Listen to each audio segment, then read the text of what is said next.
Welcome back to my nightmare. Today's video is going to teach you how to make a super easy, really cute removable collar, or Dickie as we used to call them, out of a secondhand men's shirt. So stay tuned.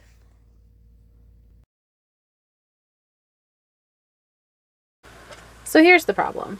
I have the worst lighting ever and I know it, but it's what I've got to work with.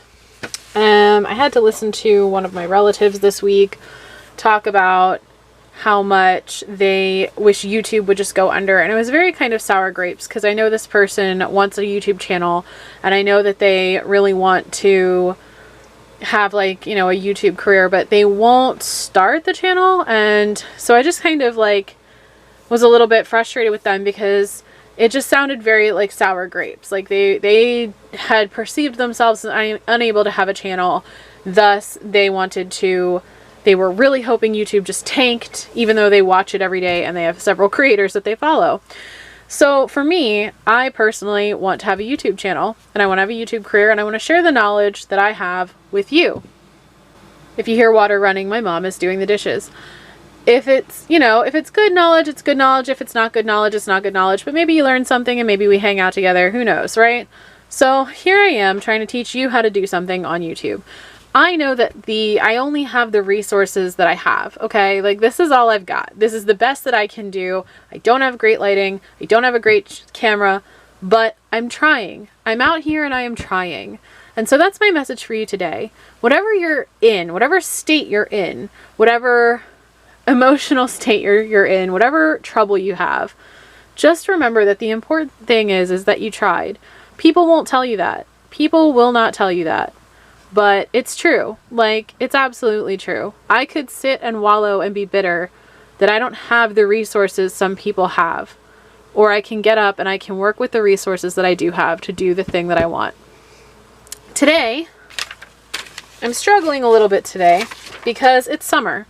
And I hate summer. I'm not a summer person. I'm a winter. I like collared shirts and scarves and sweaters, and I like to look, when I look like my more masculine days, I like to have wool trousers and very dark academia kind of thing, but it is freaking summer and that is just not a good aesthetic to have in the summer. Wool and summer, in my opinion, is just not great. So I thought maybe we can make some Dickies. These little things that go under your shirts. We called them Dickies back in the day. We made fun of people that wore them, and now they're back in style. So it just goes to show you. But I thought maybe it would give me some options with my summer dresses to be able to layer a collar underneath of them. I've also had a lot of trouble trying to find sleeveless collared shirts in the thrift stores right now. So I can't even find shirts to put under. So anyway, we're going to try and make a Dickie. I've never made one before. I'm starting with a very large, it says it's only an XL, but this thing is huge on me, which makes me think that it's more, well, it's an XL tall, I guess, but, so this is a big shirt for me, on me, and what I am going to use the rest of the fabric for something else. But what I'm doing right now, every single dress that I make, I use the same pattern block, so I know this is about how wide the shoulders are going to be, so I just want to take my pattern block and I'm just trying to make sure, I know that the pattern block is going to end at a certain point. Can you see that? I don't think you can.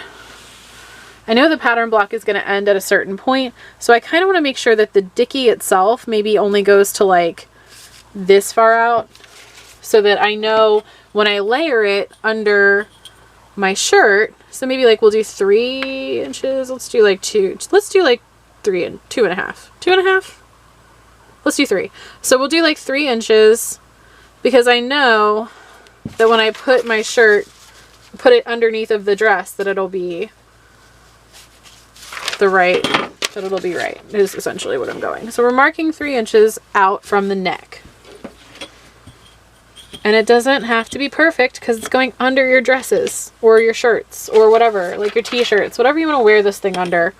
It's going to be under there. And then I know that I would like it to come down about 11 inches because I want it to almost replace the tank tops that I typically wear under my shirts. So that's about where I'm at. I did remove the pocket on this shirt because, I mean, honestly, I didn't need more bulk in the chest area, and it'll help it lay flatter underneath whatever you're layering it over. I am gonna have to remove the LG logo. It was a Verizon uniform shirt, and like one of the cuffs says Verizon, but you know, shout out to the guy that worked at Verizon.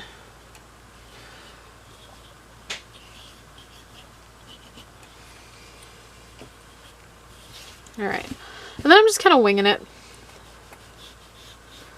I'm just drawing like a general shape for this like bib, essentially. Is that about right? Let's see, from this button to here is 6. From this button to here is, let's do 6.5. So we're gonna go out like to here, I think. So yeah.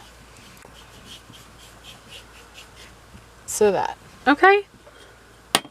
So that's where we're gonna start. I have, again, never made one of these before.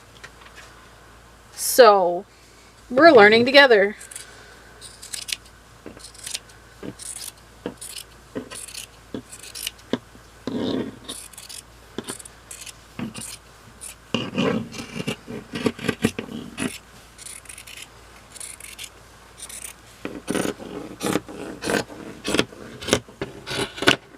Doesn't it just make you like cringe watching me like cut things out?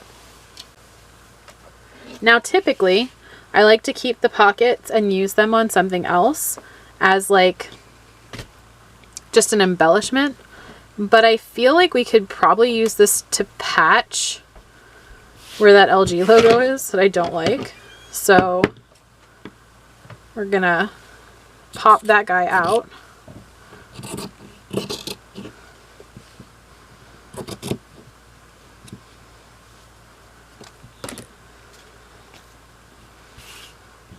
I guess I could have kept him. I just didn't want to. And since this is such like a perfect tiny piece of fabric, I'm just gonna scoot him in there.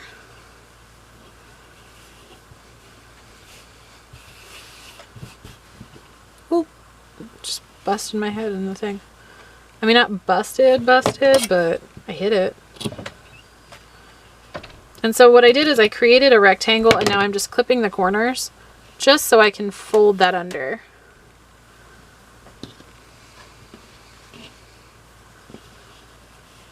It's like no one would see it, but I would know it was there, so we're just going to take it out.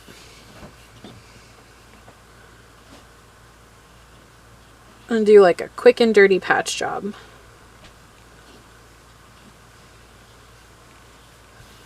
Just because you want your aesthetic to be dark academia prints doesn't mean you don't deserve nice things.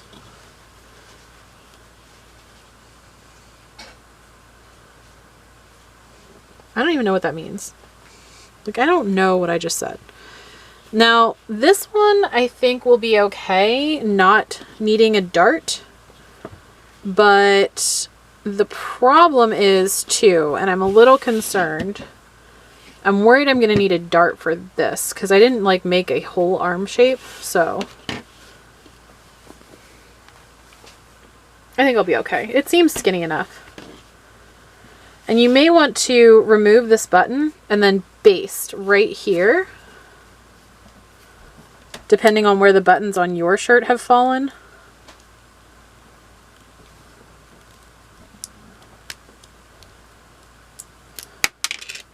Oh, I'll get that off the floor later.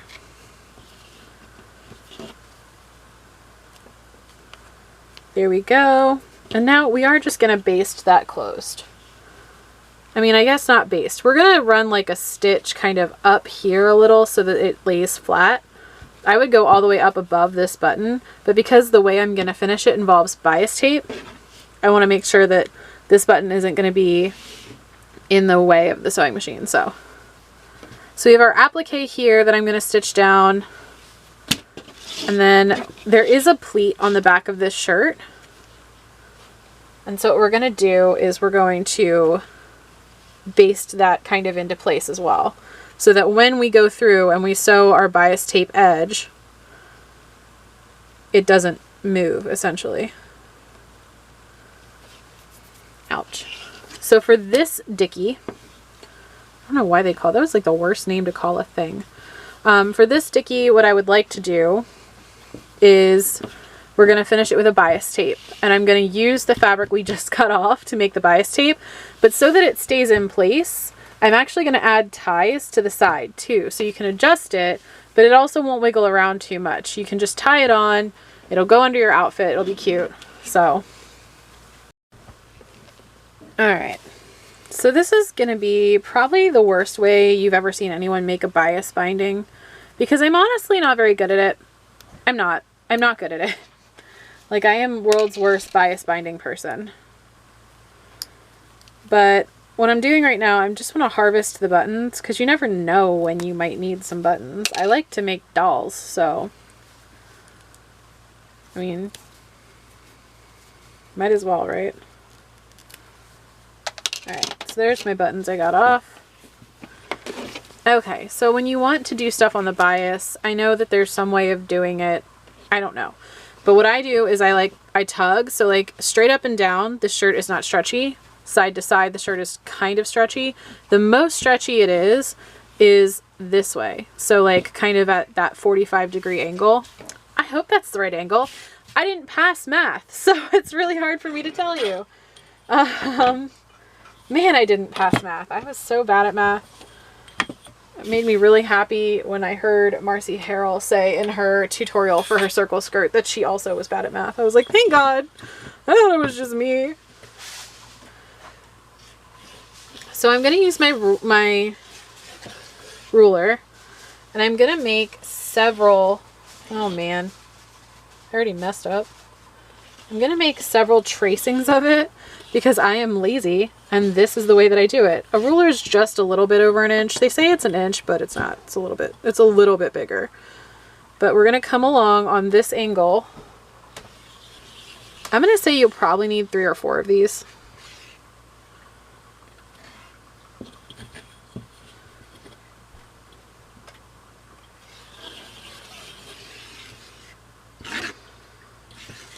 And this is literally the only way I've ever found that works for me. So don't judge me.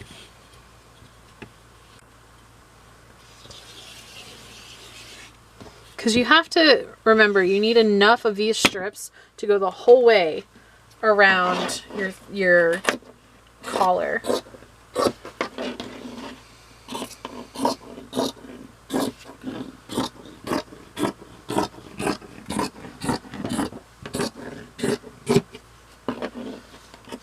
One day I'm going to invest in a bias tape maker and it's going to be great.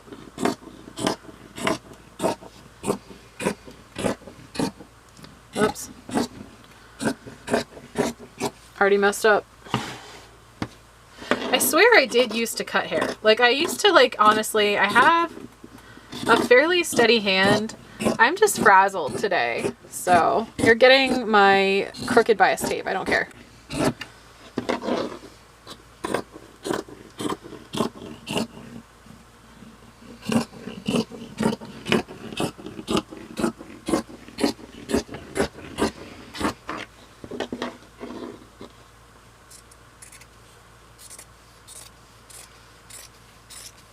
Why is there like a, there's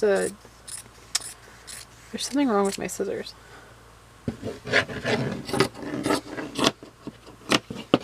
Alright, so you've got this nice stretchy tape.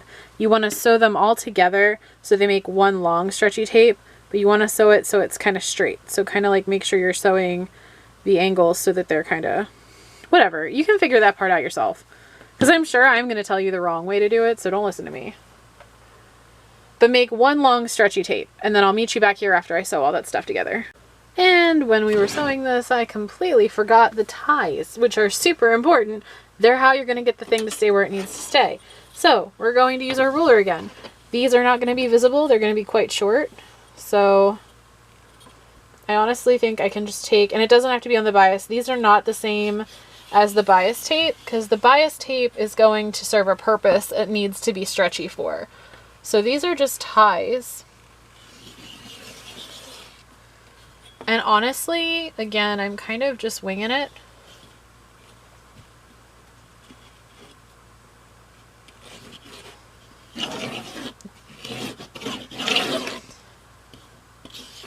Whoops.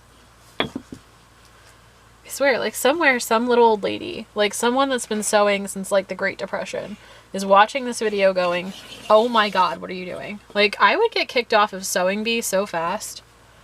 And I have so much experience, like, been sewing since I was 3, but honestly, I don't do anything right.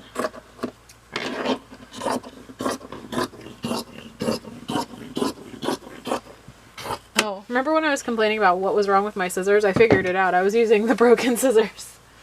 I have 2 pairs of identical sewing scissors, but one I've had since art school, which is the pair I have in my hands. And, you know, that was 2006. That was a while ago. Actually, I think that was like 2009. But they're not doing great. They need to be sharpened. There is a kink in there.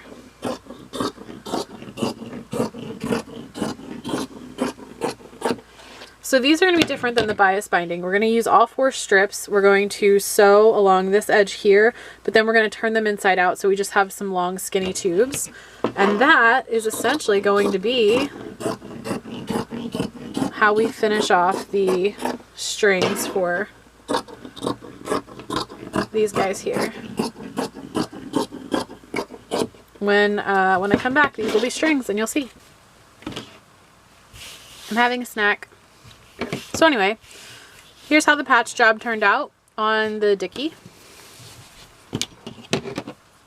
And I'm just going to trim away that excess fabric.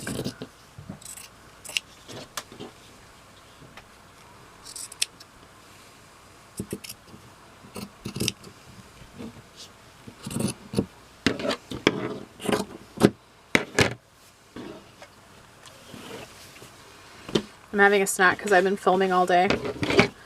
We also did a seam all the way up to here so that this seam is now closed. It doesn't open, and it will be held into place as we finish the garment. And we also did, probably going too fast for you to see, we sewed the pleats in the back down just a little bit too. So you should be left with this thing here.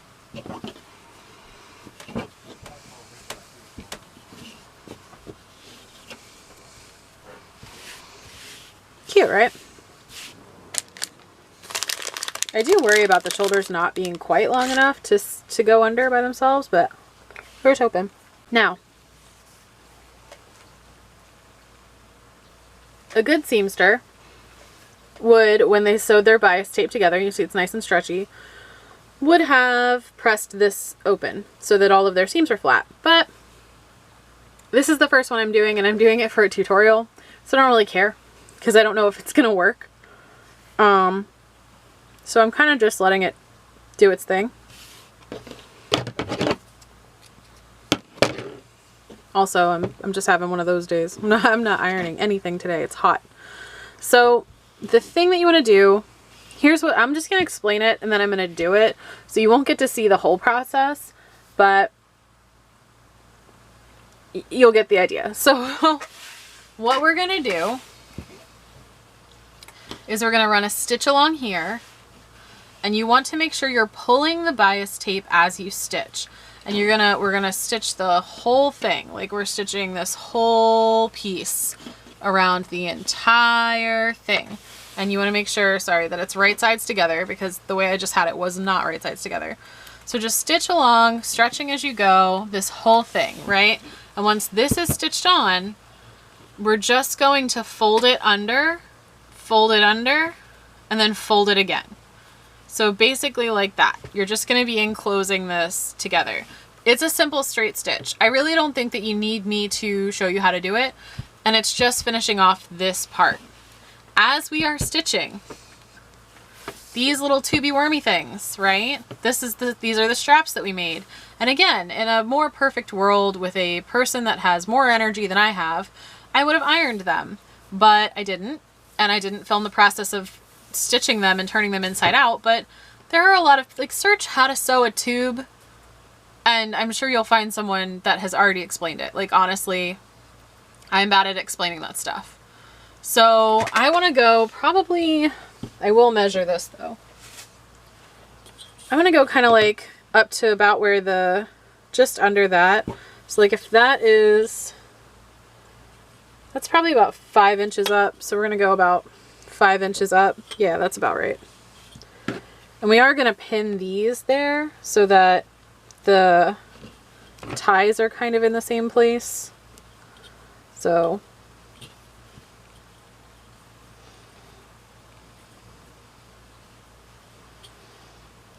but again, it kind of doesn't even matter. It's going to be under the thing. So like, as much as I want it to be aesthetically pleasing, I also know it's going to be hidden. And here it is, all stitched together. I've got it layered underneath one of my linen dresses that I made, and I think it looks really good. I think it works really well with the little bows that I loved wearing over the winter. And it does give me a more kind of polished and officey sort of feel to this dress. If you like this video, please consider liking, commenting, subscribing, sharing it with a friend, and don't forget to go outside, take a walk, get a snack, take a nap, do whatever makes you feel good, and I'll see you next time. Bye!